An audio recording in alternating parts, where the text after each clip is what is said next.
leadership is so important. If your leadership is wrong, you will go wrong.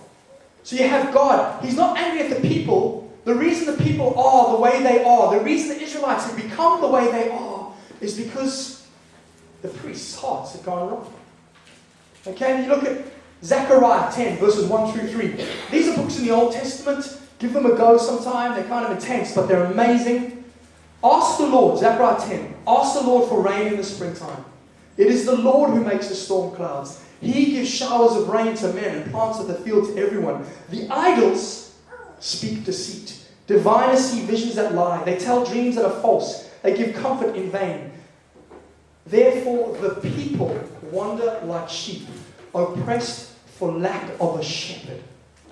God's heart is breaking because His people are being led astray. They're following idols. They're following false diviners who are trying to lead them because they don't have good shepherds. Verse 3, my anger burns against the shepherds, and I will punish the leaders. For the Lord Almighty will care for His flock, the house of Judah. The background I'm trying to lay here is that God wants shepherds of a certain type. God wants leaders of a certain type. Now you can have leaders that are all heart. They love you, and they're with you, and they care for you. That's okay. But it's not enough. It's not enough to just huddle together and love one another and care. The Israelite people and the church, the Israelite people in the Old Testament, the church today, they weren't just there for Israel. They were there for the nations to come to God. We are here as a church for the nations, for people to come to God. So just being loving shepherds, just being caring leaders is not enough. They needed to be leaders with direction, leaders with vision. So this is what I believe, the leadership and the shepherds that God wants. What God wants for us as a leadership is people with a shepherd's heart. We love you, we care for you, but we have vision. We have direction. We have knowledge. It says they're destroyed for the lack of knowledge. Okay, if you turn to Proverbs 24, verse 3. We're building a spiritual house here. Do you know what I mean by that? We're building the church. God is building the church, but we're with Him. We're His co-workers. And if you can just come with me to Proverbs 24, verse 3. It talks about building a house. Okay? I'm really struggling my heart today. Proverbs 24, verse 3. By wisdom a house is built. Through understanding it is established. Through knowledge its rooms are filled with rare and beautiful treasures. You know how wonderful it would be that these rooms would be filled with rare and beautiful treasures? Those rare and beautiful treasures being people that are born again and are serving Jesus Christ. But it says the house is not built because there's a lack of knowledge. There's a lack of wisdom. We're building a spiritual house. Our role as your leadership is to lead us in building this house. In building the church. As God builds it, as Jesus says, I will build my church. And the gates of hell will not prevail. But we come alongside Him. But we can't just be shepherds that go, oh, we love you, that's good. Oh, what are we doing tomorrow? How are we going to get new people in? Oh, don't worry about that. No, but I really want my unsaved son to come to a church that he enjoys, that maybe he can feel connected to and start maybe the journey of coming to God. I don't know how to do that. Don't worry, I love you. Or you could have that, we're all vision, we're just going, we're going. I'm hurting. I'm sorry.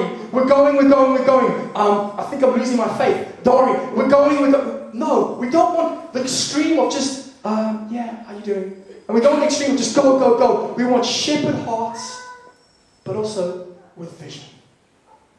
Those are the shepherds. Those are the leaders I think God has called us to be.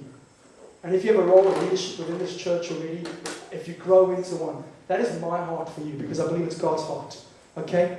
Let's go beyond what God thinks of us. Look at the vision of Christ in Hebrews 12. I use this word vision purposely because I want us to have a vision of who God is going to make us as a church. A picture of where we're going. And listen to Jesus. It says this in Hebrews 12 verse 2.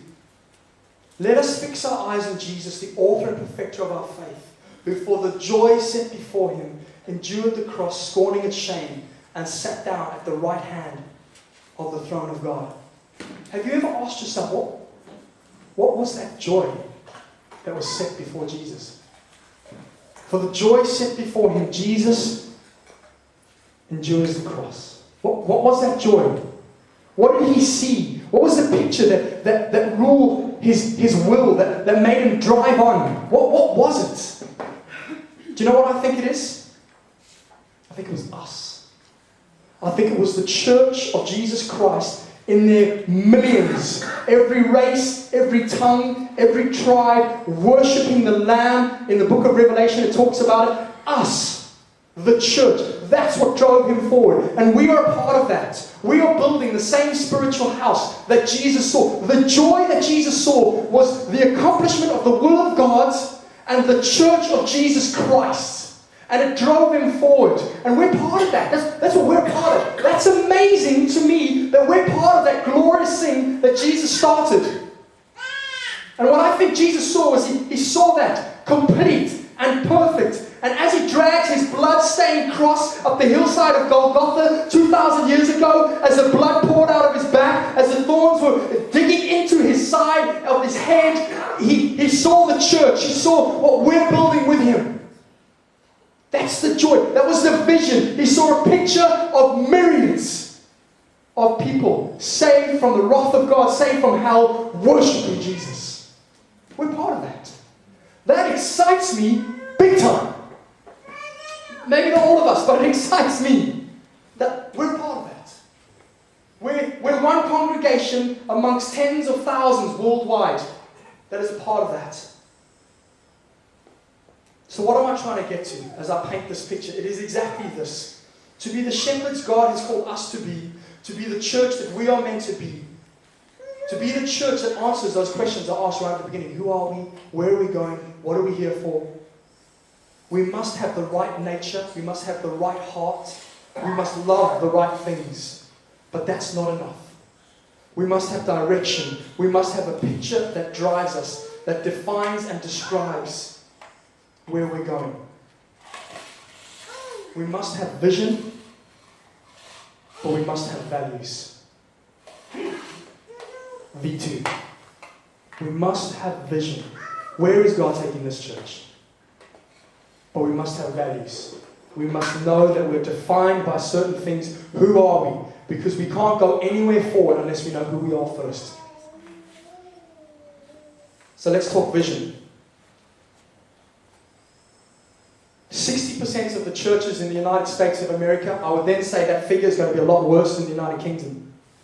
60% of the churches in the United States of America are plateaued. In other words, they're not growing or they're dying. 3,000 churches a year close down in the United States. Do I need to say that again? 3,000 churches a year close down in the United States. It means that flourishing, happening congregations of the 60s, 70s, 80s, 90s, hit the 2000s, hit the 21st century, and they started dying. They started changing. Okay.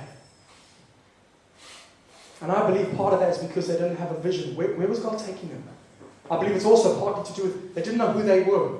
So when the change happened around them, the change I spoke of 2 weeks ago, that change that is rapidly changing, everything we know and think of is changing so fast around us. When that change came, they couldn't keep up and they didn't stick with it.